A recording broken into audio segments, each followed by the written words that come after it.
সরাসরি স্ক্রিনে কিন্তু আমরা ষষ্ঠ শ্রেণীর সেকেন্ড সামেটিভ অর্থাৎ দ্বিতীয় পর্যায়ক্রমিক মূল্যায়নের পরিবেশ ও বিজ্ঞানের কোশ্চেন পেপারটা দেখতে পাচ্ছ। ফুল মার্কস তোমাদের রয়েছে 25, আর সময় তোমাদের রয়েছে 50 মিনিট।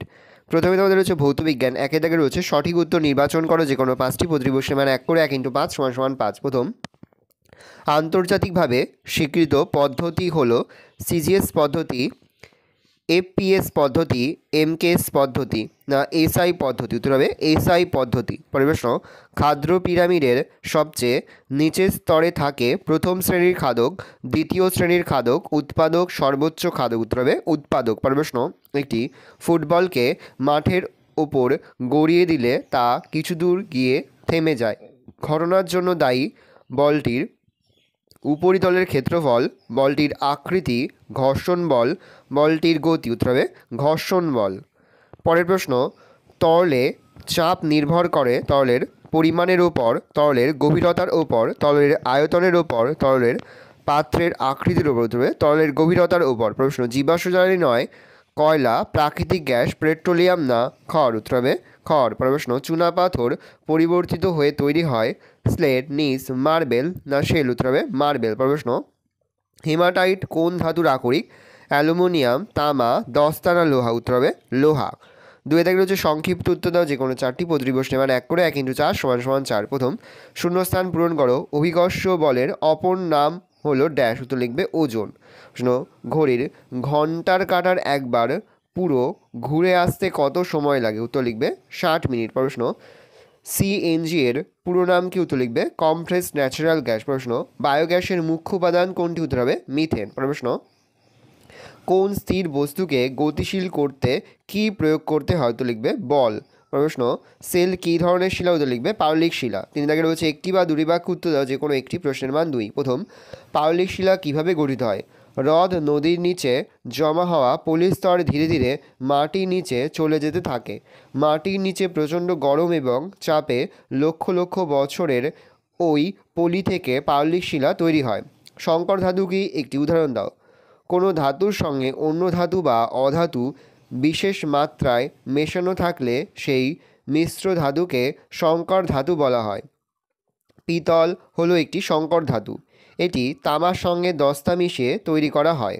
ভৌত রাশি বা প্রাকৃতিক রাশি বলতে কী বোঝো? যে সমস্ত কিছু পরিমাপ করা যায় সেগুলি ভৌত বা প্রাকৃতিক রাশি, যেমন দৈর্ঘ্য, ভর ইত্যাদি। খাদ্যজাল বলতে কী বোঝো? পরস্পরের সঙ্গে সম্পর্ক আছে এমন খাদ্য শৃঙ্খলগুলি মিলে জালের মতো ছবি তৈরি করে, একে খাদ্য শৃঙ্খল বলে। এই বিলাটা হবে না। 4 থেকে হচ্ছে 3 থেকে 4টি বাক্য উত্তর যে কোনো 3টি প্রতিবেশনের মান 3 করে 3 × 3 = 9। প্রথম, আগ্নেয় শিলায় ফসিল পাওয়া যায় না কিন্তু পাললিক শিলায় ফসিল পাওয়া যায় কেন? আগ্নেয় শিলা সৃষ্টির সময় উত্তপ্ত ম্যাগমায় কোনো উদ্ভিদ বা প্রাণীদেহ চাপা পড়লে তা প্রচণ্ড উত্তাপে পুড়ে নষ্ট হয়ে যায়, তাই আগ্নেয় শিলায় ফসিল পাওয়া যায় না। অপরদিকে হ্রদ, নদী, সমুদ্রের নিচে পলি জমে পলিস্তর জমা হয় যা ধীরে ধীরে মাটির নিচে চলে যেতে থাকে। মাটির নিচে গরমে আর চাপে লক্ষ লক্ষ বছরে তা পাললিক শিলায় পরিণত হয়। জলের নিচে পাললিক শিলা তৈরি হয় বলে এতে বিভিন্ন সামুদ্রিক প্রাণী ও উদ্ভিদের জীবাশ্ম পাওয়া যায়। সৌরদিন বলতে কী বোঝো? গড় সৌরদিন আমরা কিভাবে পাই? পৃথিবীর কোনো স্থানে সূর্যের প্রথম আলো আসার পরের দিন ঠিক যে সময়ে ওই স্থানের আবার সূর্যের প্রথম আলো এসে পড়ে, এই দুই সময়ের মধ্যবর্তী সময়কে এক সৌরদিন বলে। সারা বছরের সৌরদিন যোগ করে যোগফলকে 365 দিয়ে ভাগ করলে আমরা গড় সৌরদিন পাই। খাদ্য পিরামিড বলতে কী বোঝো? খাদ্য শৃঙ্খলের ক্ষেত্রে উৎপাদক ও খাদককে তাদের প্রকৃতি অনুসারে এক বা একটি আলাদা আলাদা ধাপে রাখা হয়েছে। এইভাবে নিচে থেকে উপরের ধাপে ধাপে সাজানোর ফলে যে ছবিটি তৈরি হয় তা একটি পিরামিডের মতো দেখতে। এই পিরামিডকে খাদ্য পিরামিড বলে।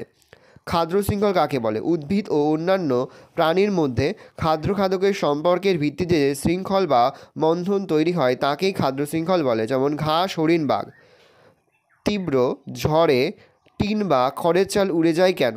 তীব্র ঝড়ের ক্ষেত্রে টিনের বা খড়ের চালের ওপর অত্যন্ত দ্রুত বেগে বায়ু প্রবাহিত হয়।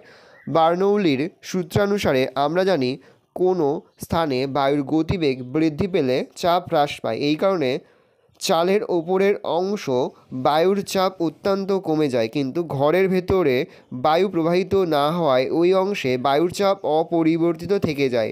চাপের এই পার্থক্যের দরুন চালটির ওপর ঊর্ধ্বমুখী বল কাজ করায় খড়ের বা টিনের চাল উড়ে যায়। পরে তোমাদের রয়েছে লাইফ সায়েন্স ও জীবন বিজ্ঞান। সঠিক উত্তর নির্বাচন করো যে কোনো একটি। প্রশ্নের মান 1, শিরা ও ধমনীর মাঝে থাকে মহাশিরা, মহাধমনী, হৃৎপিণ্ড না রক্তজালক? উত্তর হবে রক্তজালক।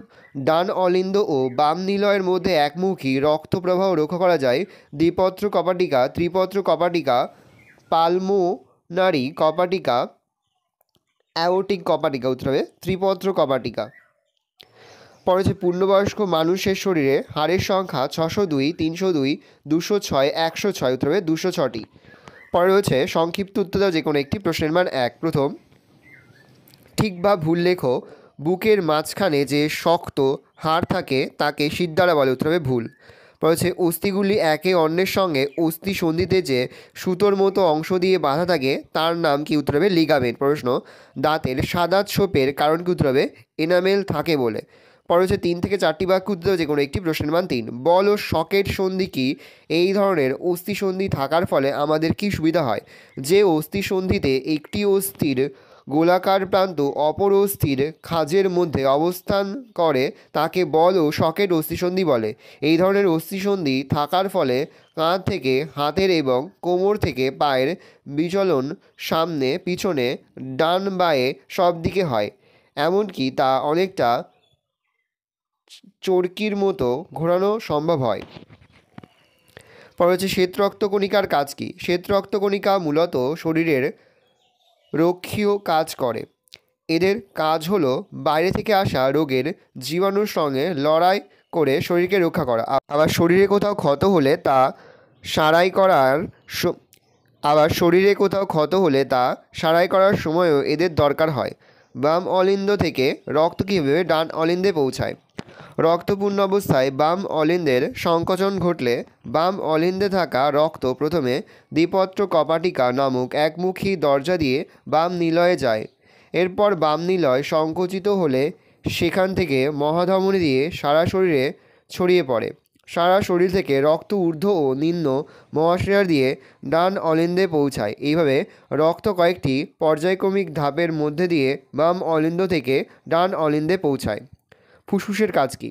বায়ুমণ্ডল থেকে বাতাস শরীরের ভিতর টেনে নেওয়া, সেই টেনে নেওয়া বাতাস থেকে অক্সিজেন রক্তে পৌঁছে দেওয়া আর শরীরে তৈরি হওয়া কার্বন ডাই অক্সাইডকে রক্ত থেকে টেনে নিয়ে বাতাসের সঙ্গে শরীর থেকে বের করে দেওয়া হলো ফুসফুসের কাজ।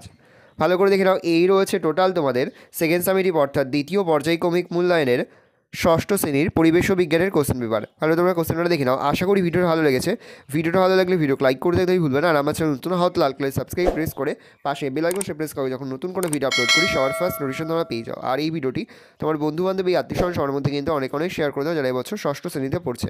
আমরা কিন্তু ইতিমধ্যেই ষষ্ঠ শ্রেণীর প্রতি বিষয়ের সিলেবাস, প্রশ্নকার এবং নমুনা প্রশ্নপত্র কিন্তু আপলোড করে দিয়েছি।